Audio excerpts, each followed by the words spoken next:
This is the story of the people of Israel in its land. We are in the days of the last independent Jewish kingdom. For over 1,000 years, the Jewish people lived in the land of Israel under their own kings. King David made Jerusalem his capital some 3,000 years ago, and his son Solomon built a holy temple there. Jews from every part of the country made pilgrimage to the temple in Jerusalem.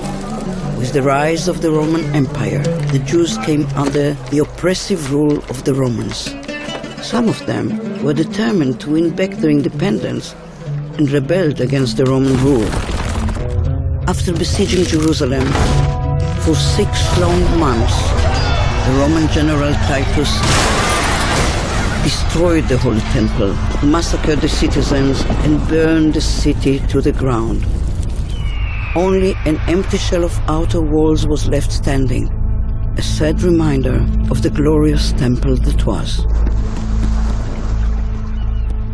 The defeated fighters were taken to Rome for a triumphal march. In the generations following the destruction, the Jewish sages laid the foundations for one of the most glorious periods in Jewish history. The social, legal, and educational systems that they developed enabled Jewish communities to survive wherever they were. In every society in which they lived, Jews played an important role, contributing to science, culture, and the economy. Often, they were persecuted or expelled because of their beliefs, and at times forced to practice their Judaism in secret.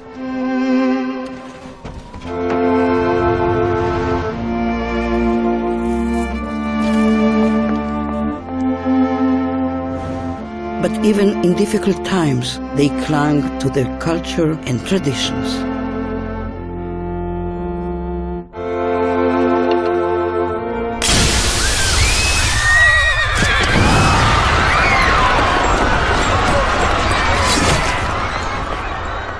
A new wind began to blow in the Jewish communities in the diaspora, and more Jews refused to accept exile as their fate.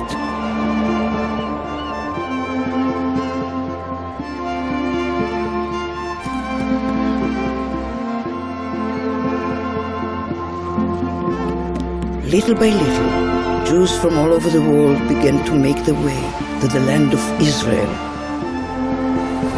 They came with a burning desire to live in the land of their forefathers.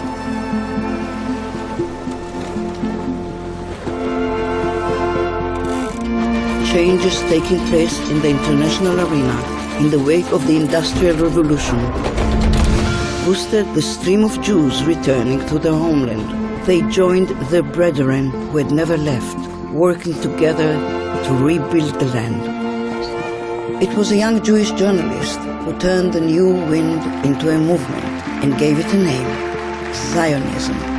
Theodor Herzl believed that a people must rely only on itself. He had a vision and a plan and devoted his life to making the age-old dream a reality.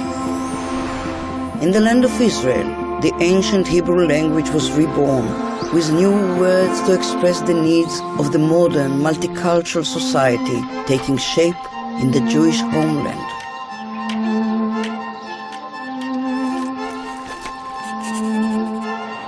In 1917, the nations of the world, led by Great Britain, recognized the right of the Jewish people to establish a national home in the land of Israel.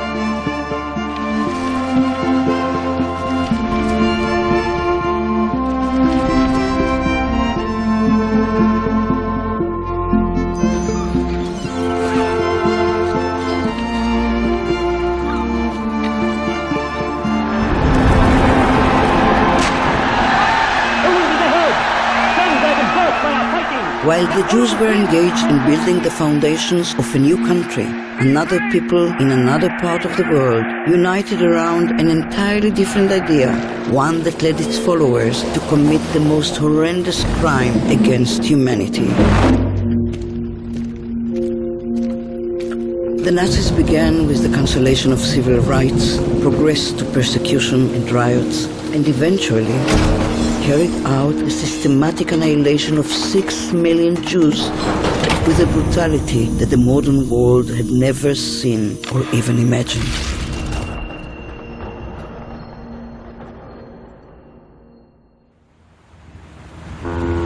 But sometimes, from the depths of despair, the soul finds the strength to carry on.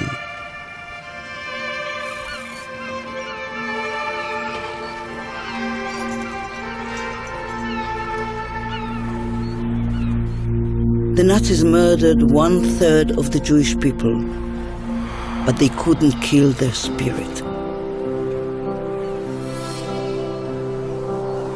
In 1947, the United Nations voted on a plan that would divide the land between the Jews and the Arabs and establish 2 states, a Jewish state and an Arab state. The UN partition plan was accepted by the Jewish leadership. The nation united in joyful celebration. Not so among the Arabs. The Arabs utterly rejected the partition plan. The morning after the UN vote, the Arabs within Israel, as well as the Arabs in the surrounding countries, attacked Jewish communities.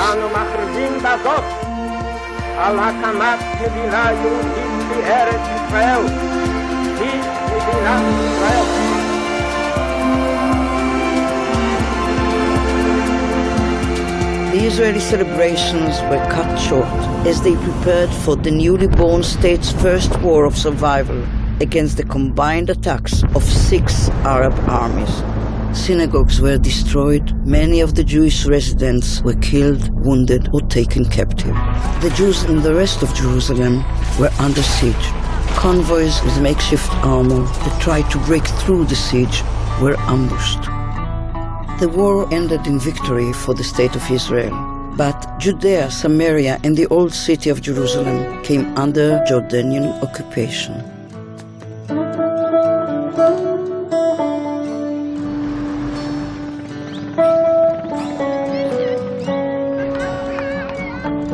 Almost 2 decades later, Israel was again in mortal danger as Arab states banded together and once again threatened to destroy the state of Israel. The fighting was bitter, but Israel won on all fronts.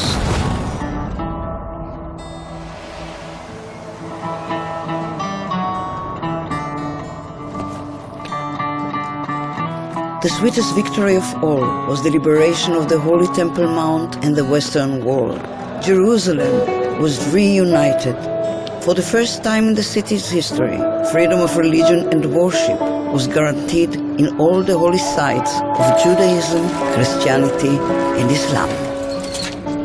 The quiet didn't last long. The peace of the holiest day in the Jewish calendar was shattered by the sirens of war.